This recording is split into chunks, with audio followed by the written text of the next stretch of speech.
kabur sejak 2009, buronan skandal Chase Bank Bali, Joko Sugiarto Tjandra membawa skandal baru di kejaksaan dan kepolisian. Ia diduga menyuap jaksa serta 2 jenderal yang diduga juga merembet ke petinggi Kejaksaan Agung. Totalnya yang disetujui sepakat oleh kita itu 1 juta dolar. Kami menemui sang buronan.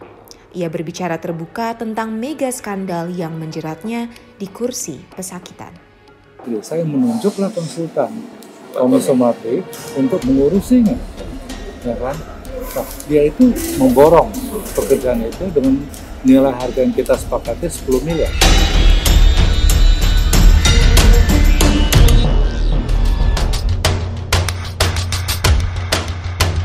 Joshua Rahmat merupakan sosok kunci dalam perkara ini. Ia adalah orang yang mengenalkan Pinangki kepada Joko Tjandra. Rahmat sempat bertemu dengan Jaksa Agung Sanitiar Burhanuddin. Meski statusnya disebut penghubung oleh Joko Tjandra, Rahmat hingga kini masih berstatus saksi. Yang membawa Pinangki datang ke saya itu adalah saudara Rahmat. Terus datang untuk minta berkenalan. Kronologisnya pada waktu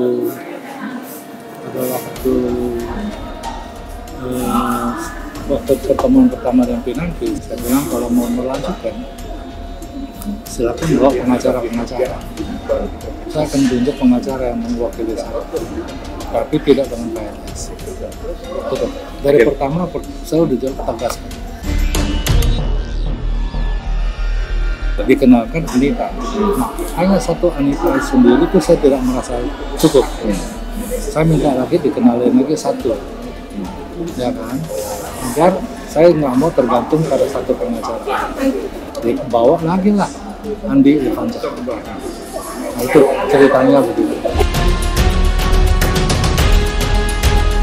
Membayar kepada konsultan Andi Irfanjaya sama Anita Dewi Paku. Totalnya yang disetujui sepakat oleh kita itu 1 juta dolar. Pada saat itu mereka minta dibayar 50%, itu 500.000. Oh bukan, salah itu. Kepada Andi Irfanja. Tidak pernah dengan Pinangki.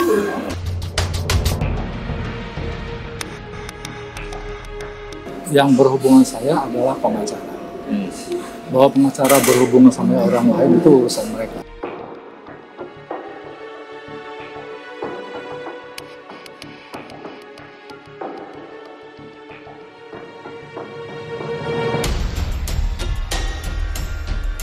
Sama sekali tidak ada hubungan. Full stop, cuma satu fatwa. Yang lain tidak ada sama sekali. Tidak ada bisnis saya sama mereka. Satu. Kedua, action plan yang mereka ngajukan itu usulan yang mereka minta. Ya kan? Saya sebagai pembeli, saya tidak bersedia memberi. Saya tidak yakini bahwa ini bisa dijalankan. Untuk itu saya batalkan langsung.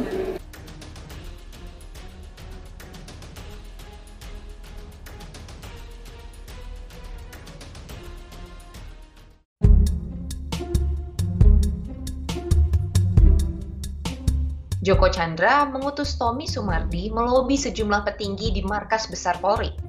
Ia kemudian bisa masuk ke Indonesia, bahkan sempat dijemput Brigadir Jenderal Prasetyo.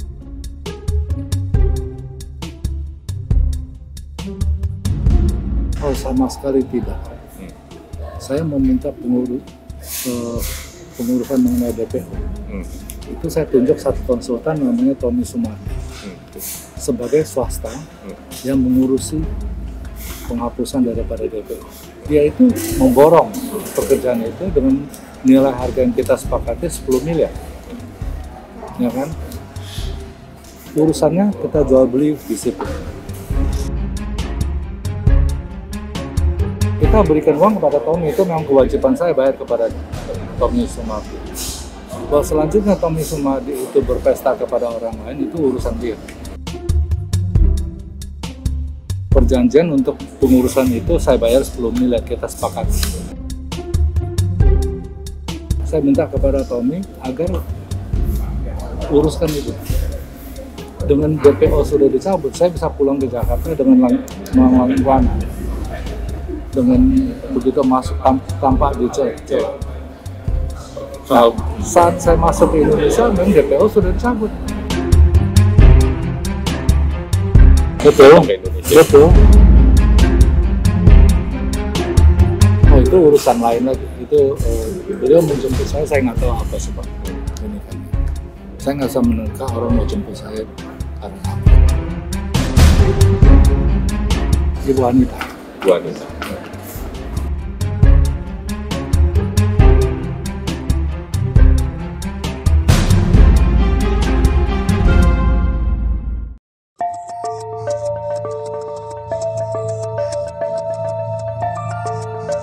Joko Chandra dikenal sebagai perangai yang lihai dengan lobi-lobi.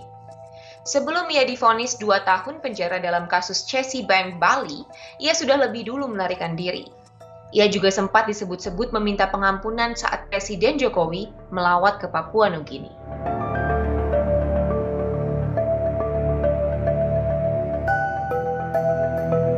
Karena saya mau meluruskan putusan yang tidak adil. Menurut saya dizolimi. Putusan yang sudah inkrah sejak tahun 2001, 8,5 tahun kemudian, saya di PK. Sedangkan perbuatan PK yang dilakukan oleh JP itu suatu perbuatan yang melanggar pasal 263. Saya tidak melarikan diri, karena saya adalah orang yang bebas merdeka. Tapi begitu ada putusan saat saya di luar negeri, ya kan, saya akan mengatakan bahwa ini saya tidak bisa terima.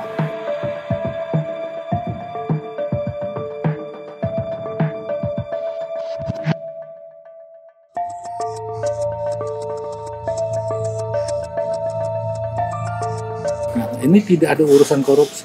Uang saya tidak perlu. Uang 546 miliar itu tidak pernah saya ambil seperak juga.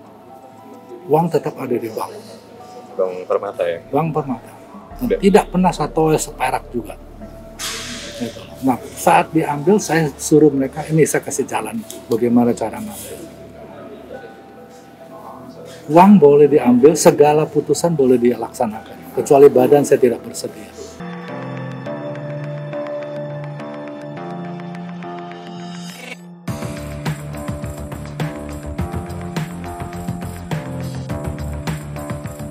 Bukan. Presiden Republik Indonesia saat itu Pak Jokowi itu datang ke Papua Nugini. Jadi penduduk-penduduk yang ada di Indonesia yang ada di Papua Nugini itu diundang untuk melakukan silaturahmi dengan presiden, ya kan? Kakak saya ada seorang pengusaha yang cukup tersohor di situ, ya kan? Tentunya beliau lah di interview, ditanya.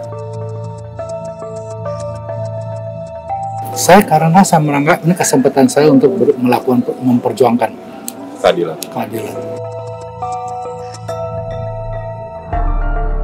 Ya, hadapin aja. Ya, kita akan menghadapi ini. Sekarang kita di persidangan, hadapin apa yang akan terjadi. Joko Chandra boleh saja membantah semua tuduhan. Tetapi, skandalnya telah menyeret 6 orang dan mempermalukan institusi penegakan hukum. Apakah skandal ini akan menyeret petinggi di kejaksaan dan kepolisian?